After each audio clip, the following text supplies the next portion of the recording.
Are you planning on purchasing a property soon and unsure of where to get started?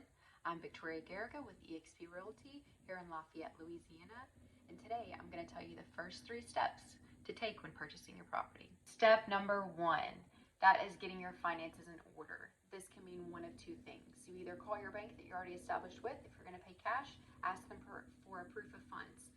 This is basically them saying, hey, this man has, or this woman has X amount of dollars in their bank to go ahead and purchase this property for cash. Or you have the second option, which means that you're getting a loan. You either reach out to a trusted mortgage lender that you already know, or I can recommend somebody.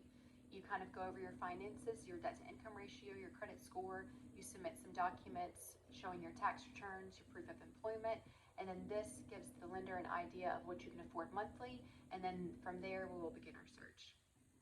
Okay, so step number 2 is to search properties. That's where the fun begins. After you've gotten, your budget and what you're comfortable with spending monthly, we go and we hit the MLS. So I've kind of taken some notes to explain how the search works.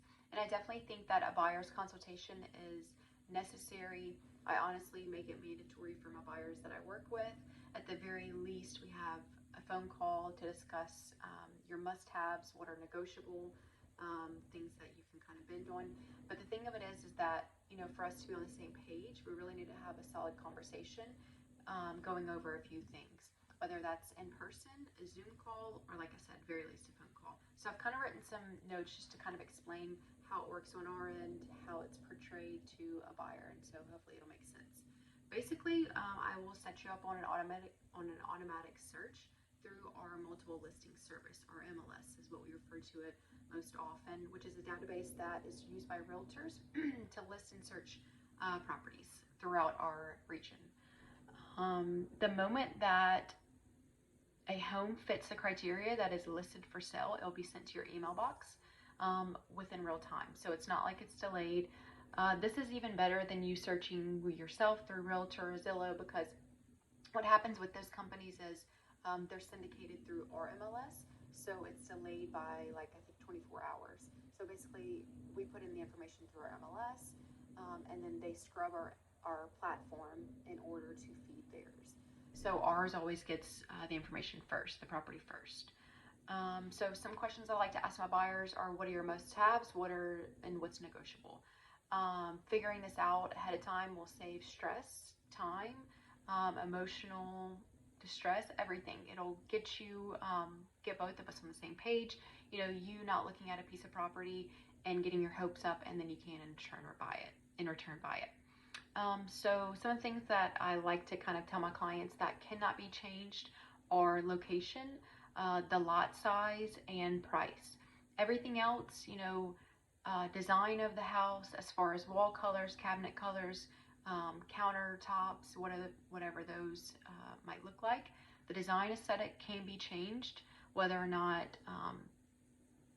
that's in the near future or in the later. So just kind of keep that in mind. If you like the main structure of the house, the floor plan, the neighborhood, the amenities that are local to that house in particular, those are the things that you need to focus on, instead of not necessarily what color are the walls and what color is the cabinet, because you can always paint those yourself or have them painted later down the line.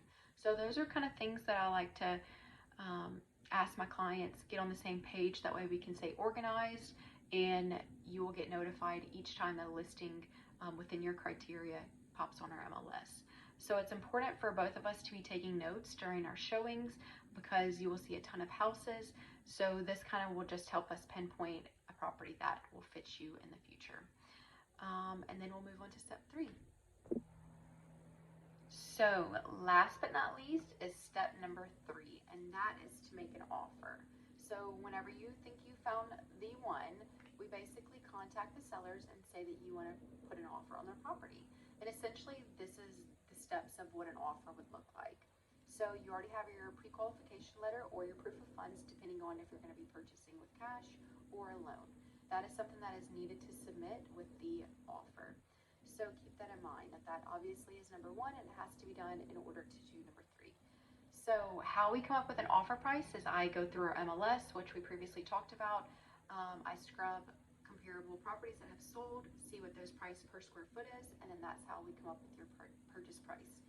To make sure that whenever it's appraised, it will be appraised for the value that we're kind of in line with.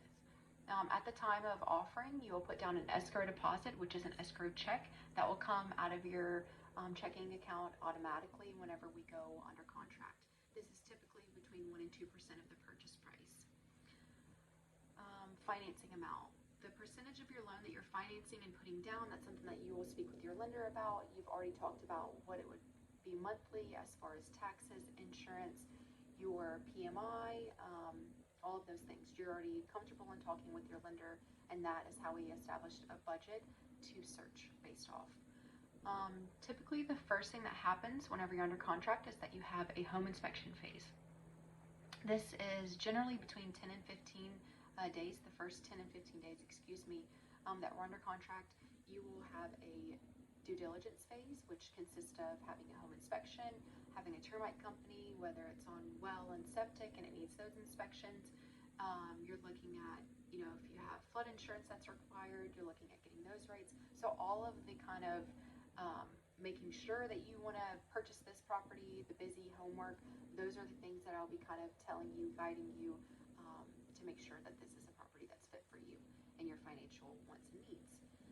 After the inspection, we roll into having the appraisal. That's why whenever we're placing an offer, we need to be somewhat in line with comps. And then after that, we schedule a closing date. The title attorney will make sure that there's no judgments, liens, or encroachments on the title before it's transferred. That is the title work that is done, and then we will basically move on to closing. So that is the process in a nutshell, very, very basic, 1 through 3 steps. If this is something that interests you, then I think that you should definitely take advantage of this opportunity. I think interest rates are low, and you can buy so much more house at the moment than you could have 2 years ago. So if you have any questions regarding what I've said, please reach out and I'll do my best to answer those and guide you in the right direction. Thanks for listening.